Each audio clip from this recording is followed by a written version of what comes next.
Well, hey y'all, we're back. So today we're talking about accommodations. One of the things that I see often is we sit down to a meeting and they've got all the boxes marked just by going through and marking what we had last year, or marking every box that might be helpful to the student. Let me tell you, that's not what those are for.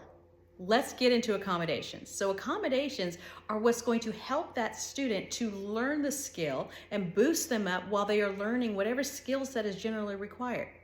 When we look at accommodations, they generally should be tied to a goal. If we have a goal that the students are going to be able to do X, Y, and Z, how are we going to get them there? That vehicle is part of those accommodations. Every time you mark one of those boxes for an accommodations, I want you to go back and think to yourself, is there a skill that we can teach this student so that they no longer need this accommodation? And if so, take that back to your goal or place somewhere in the IEP where you can say, this is where we're going to teach the skill so the kid no longer needs it. How are we going to teach a child that they no longer need preferential seating? We're going to teach them how to attend to tasks no matter where they're sitting in the classroom. How do we help a child who has difficulties and we're going to give them a note taker? How are we going to teach this child to take their own notes? Is it an incremental process that we're using? Are we starting off with them identifying what they're hearing that should be written down? And they may not be able to take the full notes at that point, but we're starting that process. If you are going through the accommodations and you are marking every single box, you are doing a disservice to the student, number one, and number two, you're violating federal law. We're supposed to be providing what is required in order for this child to access their education. Every time you are over accommodating them and providing accommodations that the child does not need, understand that you are denying them the opportunity to learn a skill that they will need not only in their current educational environment for the rest of their life. Over accommodating is harmful to students. Stop and look at the student.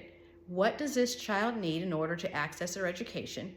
What goals do we need? And then what accommodations do we need to boost them up, to provide for them until they can learn whatever skill that is available that they need to learn in order to no longer need that accommodation? Look at each one and decide, is this required? I often get, well, that would help the student. Let me tell you, frequent breaks would help me, but I can't go to a judge and say, Your Honor, I need frequent breaks. There are lots of things that can help a student. You're marking all these boxes, and let me tell you, you can mark those boxes for every kid in the school, and it may be helpful to them in some regards, but is it required in order for them to access their education?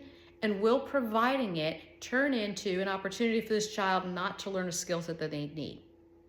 Ensure that every time you are including accommodation, there is a conversation taking place of, is there a skill we need to teach this child so they no longer need the accommodation? Our goal is to educate children, not just to give them a bunch of accommodations to get them through. Keep focused on the benefits to the child when you're looking at accommodations, and I will see you next time. Take care, y'all. Bye-bye.